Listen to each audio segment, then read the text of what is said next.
ദേശവിരുദ്ധ ശക്തികളുടെ ഉപകരണങ്ങളായി ചില രാഷ്ട്രീയ പാർട്ടികൾ മാറിയെന്ന് രാഷ്ട്രീയ സ്വയം സേവക സംഘ് ദക്ഷിണ കേരള പ്രാന്ത് പ്രചാരക് എസ് സുദർശൻ. രാജ്യത്തെ താഴ്ത്തിക്കെട്ടാനുള്ള ശ്രമം അത്തരക്കാരിൽ നിന്നുണ്ടാകുന്നുവെന്നും നെടുമങ്ങാട് സംഘ് ജില്ലാ സംഘടിപ്പിച്ച ഉണർവ് യുവസംഗമ പരിപാടിയിൽ അദ്ദേഹം പറഞ്ഞു. അഗ്നിവീർ പദ്ധതി യുവതിയുവാക്കൾക്കിടയിൽ വലിയ ചലനമുണ്ടാക്കിയെന്നും പരിപാടിയിൽ പങ്കെടുത്ത നാവികസേന മുൻ മേധാവി അഡ്മിറൽ ആർ ഹരികുമാറും പറഞ്ഞു. പ്രൗഢഗംഭീരമായി വേദിയെ സാക്ഷിയാക്കിയായിരുന്നു യുവതയുടെ സംഗമം. വന്ദേമാതരത്തിൽ തുടക്കം.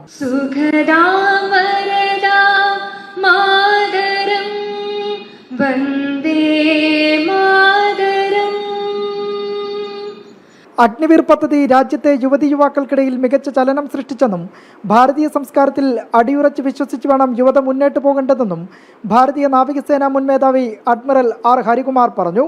സ്കീമിന്റെ ഉദ്ദേശമായിരുന്നു firstly to reduce the age profile of the armed forces. അപ്പോൾ ഈ യുദ്ധം എന്ന് പറയുന്നത് ഈ ചെറുപ്പക്കാർക്ക് ഫൈറ്റ് ചെയ്യാനുള്ളതാണ്, അല്ലാതെ പ്രായം ചെന്നവർക്ക് ഫൈറ്റ് ചെയ്യാനുള്ളതല്ല. അതുകൊണ്ട് നമ്മുടെ ഈ age profile to be reduce from about 33-34 in the armed forces to about 26. അപ്പോൾ അതായിരുന്നു ഇതിന്റെ മെയിൻ ഉദ്ദേശം.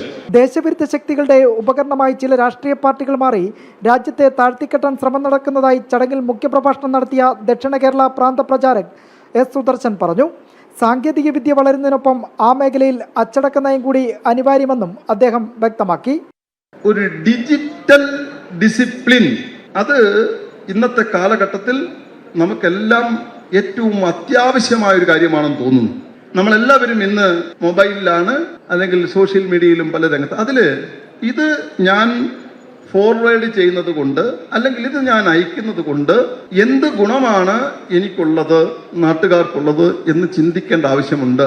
പിന്നാലെ മുൻ നാവികസേനാ മേധാവിയുമായി നടന്ന സംവാദത്തിൽ ഹോർമുസ് കടലിടുക്ക് വിഷയം, ഊർജ്ജ സംരക്ഷണത്തിൽ നാവികസേനയുടെ പങ്ക് എന്നിവയെല്ലാം ചോദ്യങ്ങളായി വേദിയിൽ നിന്ന് ഉയർന്നു. ഇപ്പോൾ ഒരു ലോ ഗ്രാജുവേറ്റ്സിന് നാവികസേനയിൽ എന്തെങ്കിലും മീൻസ് കരിയർ ഓപ്പർച്യൂണിറ്റീസ് എന്തൊക്കെയാണ്? ജഡ്ജ് അഡ്വക്കേറ്റ് ജനറൽ ബ്രാഞ്ച് എന്ന് പറയുന്നത് അത് നാവികസേന മാത്രമല്ല, അത് ആർമിയിലും എയർഫോഴ്സിലും ഉണ്ട്. അപ്പൊ അതില് ലീഗൽ ഗ്രാജുവേറ്റ്സിന് ജോയിൻ ചെയ്യാൻ പറ്റും. നേവിയിലെ ലീഗൽ ഇഷ്യൂസും പിന്നെ ഡിസിപ്ലിൻ അങ്ങനത്തെ റിലേറ്റഡ് ഇഷ്യൂസ് ഒക്കെ ഹാൻഡിൽ ചെയ്യുന്ന, കോർട്ട് മാർഷൽസ് ഒക്കെ ചെയ്യുന്ന ആ ആക്ടിവിറ്റീസ് കണ്ടക്ട് ചെയ്യുന്നതാണ് ഈ ലീഗൽ ബ്രാഞ്ചിന്റെ ജോലി. സോ പിന്നെ അവർക്ക് ഈ ഓഷൻ ലോ, മാരിടൈം ലോ ഇതൊക്കെ അറിയേണ്ടി വരും. അങ്ങനെ നല്ല സ്കോപ്പുള്ള ഒരു ബ്രാഞ്ചാണ്. വിവിധ മേഖലകളിൽ മികവ് തെളിയിച്ചവരെയും ഉണർവ് ചടങ്ങിൽ ആദരിച്ചു. ജനം, തിരുവനന്തപുരം.